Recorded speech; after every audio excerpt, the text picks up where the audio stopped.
Hi, this is Diane Lovetobake, and what we're going to make is an edible cookie dough.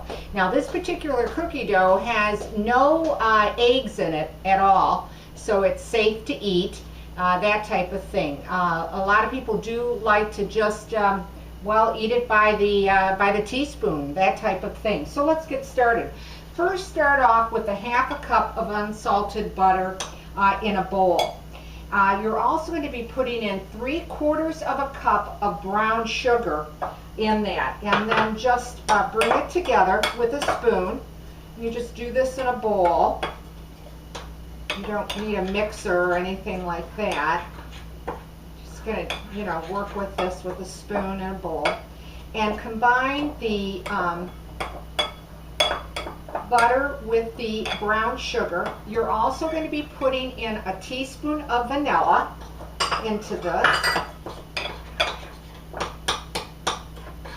and just combine it as best as you can. Okay. You're also going to be putting a half a teaspoon of salt, and you're also going to need flour. Now you're going to put 1 cup of all-purpose flour. Now some people have been worried about the flour possibly, having bacteria in it or whatever. So what I tend to do is I took the cup of flour and I put it in my microwave. And you want it to get to about the temperature of 160 degrees. And that way the flour, you have no doubt when you're eating this that there's any problem with the flour. Yet it's probably really remote for someone to have a problem with flour that hasn't been heated to 160 degrees, but I just do this because I feel better about it. So that's all that I did with my flour. Like I said, I put it in my microwave for it to reach 160 degrees. And then just stir it in together in your bowl. And then of course you're going to need a liquid to try to bring this all together. So you need 2 tablespoons of milk, and put that in. And it should start to come together as a dough for you, like a cookie dough. Now with your clean hands, you can also just bring it and blend it all together with your hands if you prefer to do that. In fact, I think I'm going to do that with my clean hands. If you need a little bit more moisture, then just add a little bit of milk to it.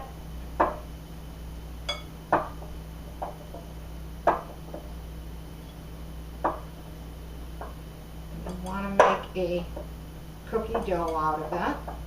So just bring it together. Make sure everything is combined.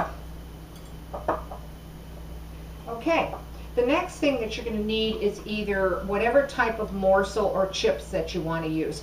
I'm actually using these orange flavored one today, and 1 cup. If you don't want to use those, you can use whatever flavored morsels or vanilla morsels or your chocolate chips, your semi-sweet chocolate, and you can put that in.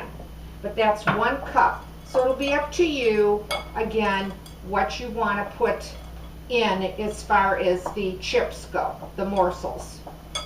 And then just work it together with your hands.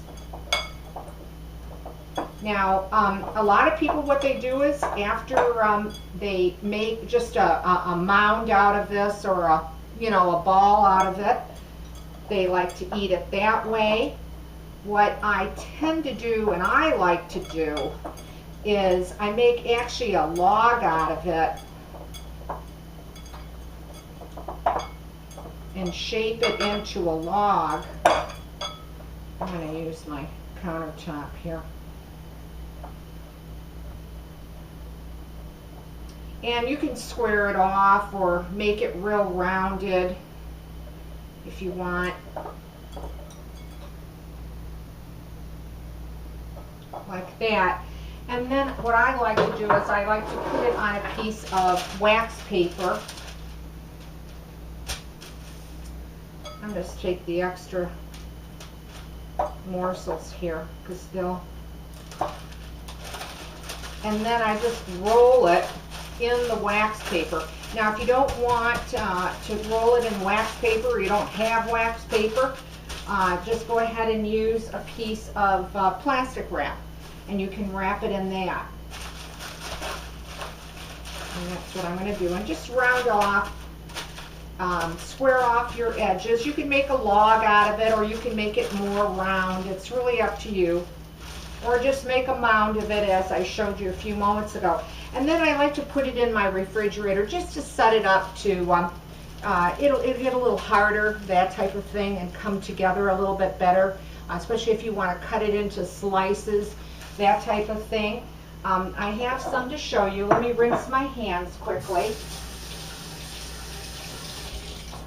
Okay, and there we go. And it comes out looking like this. And as I said, I just make like a log out of it, and then I go ahead and I cut pieces out of it. You know, like this, and you can eat it like that, however big, you know, or you can, like I said, just eat it with a spoon or a tablespoon or that type of thing. So there you go. You've got an edible cookie dough that you can eat, because you know that there's no eggs, no raw eggs in this one. I hope you like this recipe, and if you do, leave a comment, because I'd like to hear from you. And as always, thanks for watching, and please subscribe to Diane Lovetobake.